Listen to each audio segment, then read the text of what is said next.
Bonjour à tous et bienvenue. Comment cette personne vous voit-elle en ce moment? Quel est l'avis qu'elle a sur vous? Comment en réalité la communication que vous avez eue a influencé son point de vue? On va parler de la personne que vous avez en tête, quelle qu'elle soit, quelle que soit la relation que vous avez avec elle. Un collègue, un membre de la famille, un amoureux, un ami. Et on va regarder ce qu'il en est. Et on va aussi donner un conseil dans l'attitude, la meilleure attitude à adopter avec cette personne en ce moment même. Vous avez le choix de plusieurs tirages, donc posez-vous, posez la question pour là ou les personnes qui voulaient avoir la réponse et détendez-vous. Comment il ou elle vous voit en ce moment même?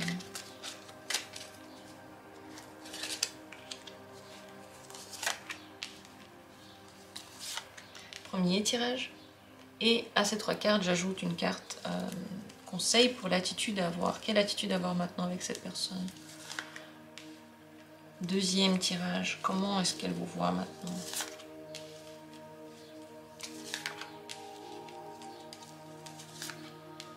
Et quelle est la meilleure attitude à adopter avec il ou elle? Et pareil, troisième tirage. Comment cette personne vous voit-elle?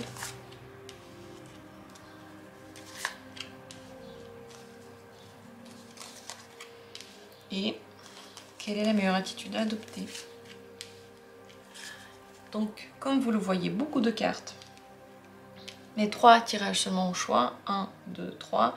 Regardez dès maintenant, prenez celui qui vous attire le plus, celui peut-être qui vous a regardé le plus dans le premier instant. Toujours lorsque vous choisissez l'une des possibilités, il n'y a pas vraiment de hasard, je le dis souvent, mais tous les messages ont un sens. Donc détendez-vous, croyez surtout en ce que vous prenez comme carte. Ayez confiance. Plus on a confiance en réalité dans les cartes, plus elles disent vrai. Et si vous voulez que vraiment tous les tirages marchent, disent vrai, je vous conseille de poser la question une fois par jour, pas plus. Le mieux c'est de la poser une fois dans la vie, mais c'est vrai qu'une fois par jour c'est déjà bien, mais pas plus d'une fois par jour. Ça c'est le conseil. Vous avez certainement déjà choisi, 1, 2, 3, quel est le tirage que vous voulez regarder. Et on commence tout de suite avec le premier. Comment vous voit cette personne en ce moment? La reine de denier, le roi d'épée et le cavalier de bâton. Une personnalité qui a des ambitions, qui a des règles pour suivre ses ambitions, qui, pour ses ambitions, pour ses idées, se tient en main et organisé et vraiment beaucoup réfléchi. Cette personne vous voit plutôt comme quelqu'un de terre à terre, qui a beaucoup de choses à faire. Vous savez, il y a des gens, ils sont toujours occupés. C'est un peu ça, c'est un peu vous, toujours occupé. On ne sait pas ce que vous faites, on ne sait pas pourquoi vous occupez tellement, mais on pense que c'est pour donc un but précis, un but qui vous tient très à cœur. Dans cette combinaison de quelqu'un qui aide les autres, qui est un petit peu partout, qui organise tout, qui prend tout en main, qui gère les choses, il y a beaucoup de passion. Et cette passion, certainement, est ressentie dans tout ce que vous faites. Que ce soit l'aide pour quelqu'un, que ce soit un projet que vous faites, ou simplement des conseils que vous donnez. Vous les donnez avec un ton qui veut convaincre, voyez, qui est passionné par ce qu'il dit. Donc si on prend les cartes une à une, encore une fois, la reine de denier parle plutôt de vous comme quelqu'un qui est toujours là pour les autres, qui est toujours là pour soi-même, qui est toujours, en fait, partout. Comme on peut s'imaginer, je sais pas, une maman de famille ou une grand-mère de famille qui est tout le temps en train de faire des choses pour les autres et pour soi. Et là, il faut ranger. Et là, en plus, il faut, je sais pas, nettoyer. Et là, il faut faire un frichti pour quelqu'un. Et tout le temps, la personne, elle s'occupe. Donc, elle est dans les petites choses du quotidien. Et ces petites choses du quotidien, quelqu'un doit les faire. C'est le sens pratique que cette personne voit en vous. Vous pensez plutôt pratique que, je sais pas, que émotionnel. vous voyez plutôt les choses de façon terrestre et parfois un petit peu carré, parfois un peu dur, plutôt que émotionnel et changeant. Le roi d'épée aussi, il n'est pas vraiment explosion émotionnelle, loin de là, au contraire, il est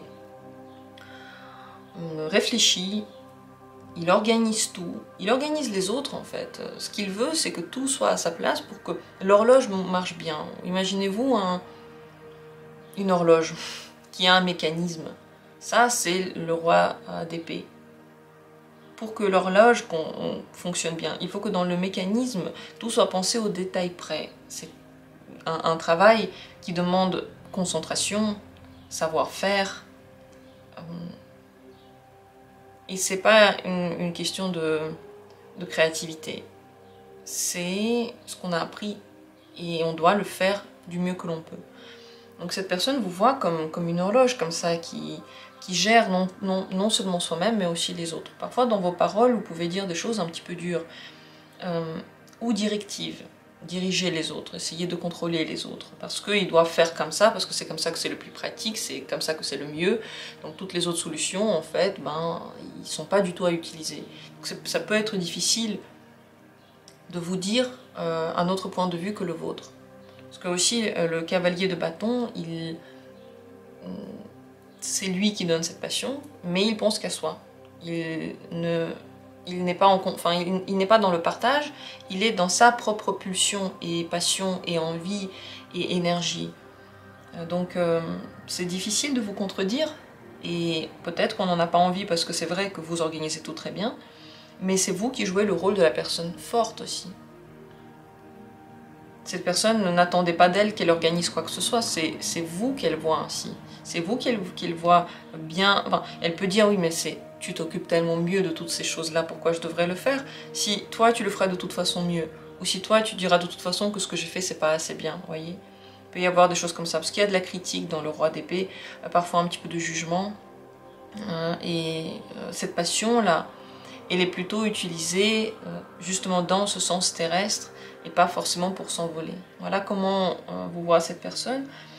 Dans le plus positif de cette vision, dans ce qu'il y a de plus positif, elle vous voit comme quelqu'un à qui on peut faire confiance, qui est honnête, à qui on peut demander des services peut-être, et qui le fera très très bien, et qui va bien organiser, qui va penser à tout le monde, et qui le fera avec entrain. Dans le plus négatif, c'est quelqu'un qui fait trop de choses, qui prend tout sur soi, à qui on ne peut rien dire parce que vous avez déjà tout décidé, et qui peut juger aussi les autres s'ils ne font pas parfaitement comme vous avez pensé. Donc les deux extrémités, mais elles sont toutes les deux présentes, parce que comme dit, dans une médaille, il y a un côté et il y a l'autre aussi. Il y a les deux côtés dans chaque médaille. La meilleure attitude maintenant à adopter avec cette personne, le 7 d'épée, il faut lui dire si vous trouvez qu'il y a des choses sur lesquelles elle se trompe. Il faut absolument lui dire. Il faut aussi réfléchir à est-ce que dans votre attitude, il y a vraiment la vérité sur vous, ou est-ce que vous êtes en train de vous cacher derrière l'attitude que vous pensez que les autres veulent de vous. Voilà. Avec le 7 d'épée, il faut faire attention de ne pas se tromper. Pour ne pas se tromper, il faut suivre le cœur, parce que la tête peut être influencée et par les peurs, et par les organisations futures de je ne sais pas quel événement qui n'arrivera peut-être jamais. Vous voyez, la tête peut se perdre. Avec le 7 d'épée, attention aussi à ne pas trop mentir à la personne, parce que si elle le voit, elle va très très mal réagir. Vous devez réfléchir à la manière dont vous pouvez parler à cette personne en général, parce que c'est vrai que parfois, lorsqu'on dit les choses exactement comme elles sont, juste tout droit, cette personne peut assez vite, avec des arguments, casser ce que vous êtes en train de raconter. Donc, si vous lui parlez, ce serait bien de réfléchir à l'emballage. Les choses, on peut les dire de différentes manières. Et emballer ce que vous êtes en train de raconter, c'est très très important. Peut-être que ça doit être très très logique ce que vous dites. Peut-être que ça doit être au contraire logique plus émotion. Enfin, ça doit être un bon mix entre les deux. Mais attention à ne pas dire des choses qui vont être blessantes, à ne pas lui mentir. Et attention aussi aux mensonges qu'elle peut vous raconter. Si vous avez la sensation que cette personne raconte des mensonges, c'est possible. Et le mieux, c'est peut-être de la confronter à certaines choses et de voir comment elle va réagir. Voilà ce qu'il en est. En tout cas, vous avez de la logique, vous avez du bon sens. Regardez la personne telle qu'elle est, pas telle que vous pensez la voir, mais telle qu'elle se montre vraiment. Et en fonction de ce qu'elle montre, vraiment adaptez votre attitude. Pas en fonction de ce que vous auriez aimé voir en elle, mais de ce qui est réel. Voilà le conseil. J'espère que ce tirage vous a parlé. Dites-moi, est-ce que cette image vraiment vous correspond ou pas? Est-ce que vous pensez qu'il y a un sens? Pourquoi cette personne pense ça de vous? Ou pas? Et de mon côté, je vais passer au deuxième tirage. Je vais le pousser un petit peu par là. Et on regarde ensemble. Quelle est la vision de cette personne de vous? 2 de bâton, valet de coupe et le chariot. Oui, il ou elle vous voit comme une personne qui suit son cœur, qui a beaucoup de projets, qui peut hésiter parfois dans les projets, mais au final qui avance, qui choisit en fonction de son état émotionnel, donc de ce qui vous plaît, et de ce que vous voulez. Il y a 2 choses qui rentrent en compte pour vous. C'est pas ce qu'il faut, c'est pas ce qui serait pratique, c'est pas ce qui serait bien pour les autres, c'est ce que vous voulez et comment vous vous sentez. D'ailleurs, cette personne peut vous voir comme quelqu'un d'extrêmement sensible, peut-être aussi changeant dans les émotions, avec qui il faut faire attention lorsqu'on vous parle, parce qu'on peut vous blesser, et on peut le faire en un claquement de doigts sans du tout avoir eu l'envie de vous faire du mal. Cette personne voit en vous un avancement, une motivation toujours, et cette motivation donne de l'énergie aussi aux autres. Avec vous, on ne peut pas rester sur place, on doit bouger, que ce soit peut-être concrètement ou au niveau, je sais pas, développement intérieur ou au niveau de sa carrière. En tout cas, il doit y avoir un avancement avec vous. Vous poussez les gens, vous avez cette énergie d'aider les gens à se dépasser. Pas parce que vous le dites, pas parce que vous dites dépasse-toi ou fais des efforts, mais parce qu'au contraire, vous avez beaucoup de compréhension, vous voyez ce que la personne peut ressentir, vous le ressentez avec elle. Et lorsqu'elle ressent cette aide qui vient de vous, cette compréhension inconditionnelle, eh bien, elle peut aussi monter, parce qu'on l'accepte telle qu'elle est. De toute façon, chaque développement n'est possible que lorsqu'on accepte déjà la base. Si on veut changer quelque chose en soi, si on veut évoluer quelque part, le but c'est quand même d'avoir déjà la base avec laquelle on est d'accord, avec qui est ok. Imaginez-vous qu'on est en train de construire, je sais pas, un palais, mais le sol, on ne l'a jamais vérifié, peut-être que ce sont de ce sable mouvant, et donc on n'a pas pensé à adapter la structure au sol. Elle va s'effondrer, même si la structure qu'on construit est très bien. Il faut regarder d'abord sur quoi on est en train de construire.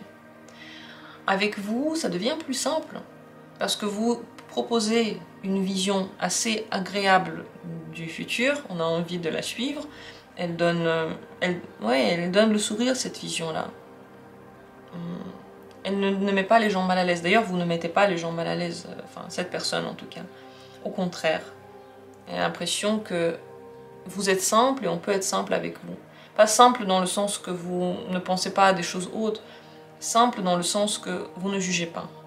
En fait, le valet de coupe, c'est peut-être l'une des cartes qui juge le moins, tout simplement parce que il est dans ses propres émotions, il connaît les émotions fortes, il connaît les émotions qu'on ressent quand on est encore jeune. Vous savez, quand on a du mal à les gérer, ces émotions, lorsque elles prennent possession de nous, et pas nous, on essaye un petit peu de, je sais pas, soit de les laisser partir, soit de les contrôler, mais donc on triomphe de ces émotions. Cette personne, elle sait que vous aussi avez eu des sensations compliquées, donc elle comprend qu'avec vous, on peut s'ouvrir. Donc elle vous voit comme quelqu'un d'extrêmement gentil, avant tout avec le valet d'épée, et aussi passionné, parce que le 2 de bâton, il se prépare à aller à la conquête. Donc à l'intérieur de vous, il y a comme un volcan qui se prépare tout le temps à exploser, peut-être, ou tranquillement à s'ouvrir et à donner quelque chose. Cette personne peut avoir la sensation que parfois vraiment vous êtes dans l'hésitation, que vous vous préparez et vous mettez du temps à vous préparer. Mais bon, avec le chariot, vous voyez, il y a de l'avancement. Vous êtes un gagnant. Vous êtes quelqu'un qui se bat, qui a cette ambition. Donc une belle image de vous, plutôt vue avec le cœur et ressentie ainsi aussi. On va regarder maintenant qu'est-ce que cette personne... quelle serait l'attitude la meilleure avec cette personne-là. Le 7 de coupe. Voir le meilleur en elle, tout en sachant que vous pouvez aussi vous tromper. Tout en sachant qu'il y a peut-être des choses que vous imaginez par rapport à elle qui ne sont pas forcément vraies. Donc c'est important d'être conscient que vous pouvez avoir des illusions par rapport à elle, mais de quand même essayer de puiser de cette personne le meilleur. Comment? Eh bien, souligner le meilleur, dire le meilleur d'elle. Avec cette personne, c'est très bien de rêver, de parler du futur, de fantasmer sur des choses agréables, de dire que tout est possible, de ne pas mettre de limites, de ne pas dire que « ah si, ça, ce n'est pas comme on a dit, alors c'est pas possible ». En fait, pas du tout ce genre de phrase. Tout est faisable, tout est possible, il faut simplement avoir les bons outils, et c'est possible d'avoir les bons outils aussi. Dans le meilleur des cas, tout ça montre une personnalité, enfin cette personne vous voit comme une personnalité donc positive et qui va de l'avant. Dans le pire des cas, l'autre côté de la médaille, c'est quelqu'un de peut-être trop émotionnel, qui va un peu vite et qui a besoin de beaucoup de soutien sur son chemin. Sachant que les deux côtés peuvent se retrouver en même temps. Et les deux côtés ne sont pas si négatifs que ça. En tout cas, c'est les deux côtés de la médaille. Regardez cette personne avec positivité. Dites-vous bien que chacun peut faire quelque chose avec ses points positifs et les points négatifs. Est-ce que la personne voudra le faire ou pas? Ça, c'est une autre question et c'est peut-être à elle de le décider. Voilà ce que j'ai à dire sur ce deuxième tirage. J'espère qu'il a été intéressant pour vous. Dites-moi en commentaire, est-ce que vous retrouvez aussi cette image de vous en vous, ou est-ce que c'est pas du tout comme ça que vous vous voyez? Troisième possibilité, et là je vais la pousser pour qu'on voit bien. Comment cette personne vous voit-elle actuellement? La papesse, le diable, l'as d'épée. Une personnalité mystérieuse, magnétique, sexuelle, sensuelle, qui peut être peut-être même un petit peu dépendante de quelque chose. En fait, pour cette personne, quand vous voulez quelque chose, vous le voulez trop. Vous pensez tout le temps à ça, vous êtes complètement concentré là-dessus. Quand quelque chose vous passionne, vous êtes entièrement sous l'emprise de cette passion-là. Elle vous noie entièrement. Mais c'est possible qu'elle ait l'impression que vous le cachez, que vous ne le dites pas. Parce que c'est vrai qu'avec la papesse, on a des secrets. Pour cette personne, vous en avez. Et vous en avez de façon très consciente. L'as d'épée, vous savez ce que vous faites. Vous y réfléchissez très précisément. Cette personne pense que vous êtes quelqu'un d'ailleurs de réfléchi, malgré ça, malgré ses passions débordantes. Vous savez pourquoi elles sont débordantes, vous savez ce que vous cachez, il n'y a pas vraiment de partie inconsciente pour cette personne. Vous êtes conscient de tout ça. Elle vous voit comme quelqu'un qui a des idées, qui sait dire les idées, qui parle bien, qui réfléchit beaucoup, quelqu'un d'intellectuel. Mais vous voyez, c'est pas que l'intellectuel. En réalité, ici se cache le spirituel, le passionné et l'intellectuel. L'intellectuel qui est peut-être le maillon le moins important pour cette personne. Elle voit en vous un côté spirituel énorme. Vous avez, je sais pas, vous dites parfois des choses qui sont très vraies, très sages, très intéressantes, profondes, mystérieuses encore une fois. Mais parfois vous le dites pas du tout, donc parfois on comprend pas d'où ça sort, ces moments dans lesquels il y a des prises de conscience en fait collectives, hein, pas que pour vous mais pour les autres aussi. Donc cette personne, à cause de cette dualité, a l'impression que ce que vous montrez, c'est seulement le haut du iceberg, à l'intérieur il y a beaucoup plus, et il y a cette passion qui se cache, et il y a peut-être, comme dit, des dépendances qui se cachent, et parfois il y a peut-être aussi certainement un côté qui peut se faire du mal à soi-même. Cette personne a l'impression que oui, vous faites les choses pour vous, avec une certaine bienveillance, mais tout de même, la souffrance peut être présente. Et peut-être que vous vous attachez à certaines situations, parce que vous avez peur, parce que vous n'avez pas le courage de les confronter. Et donc vous continuez à souffrir dans ces états. Malgré tout, la personne vous voit comme quelqu'un de très fort, profondément puissant. Vous avez un aura puissant. Et on a l'impression que quoi qu'il arrive, vous allez pouvoir vous relever. Et quoi qu'il arrive, vous allez pouvoir gérer. Et vous allez pouvoir trouver en vous les forces. C'est exactement ça. Trouver les forces quelque part. Et que vous savez expliquer ça. Expliquer comment vous les trouvez. Avec un langage compréhensible pour tous. Qui n'est pas justement un langage mystérieux. Qui est un langage clair. Mais avec lequel vous tirez un espèce de secret de vous-même, un espèce de secret de l'univers. Donc une vision spirituelle de vous, aussi une vision excitante de vous, parce que ce feu de la passion, c'est aussi la sexualité. Cette personne vous voit comme quelqu'un de très magnétique, je l'ai déjà dit, mais vous vous attirez par le mystère, par l'intelligence, par ce côté sexuel. Si la personne dont on parle, c'est un membre de votre famille et que on va pas parler de sexualité dans ce cas-là, plutôt pas, on va surtout dire avec le diable dans ce cas-là que cette personne peut penser oui, que vous avez des dépendances, vous avez du mal à vous détacher de quelque chose, que peut-être que vous allez parfois sur des pentes dangereuses. Oui, le danger peut être présent de toute façon, même si ce n'est pas un membre de votre famille qui le pense.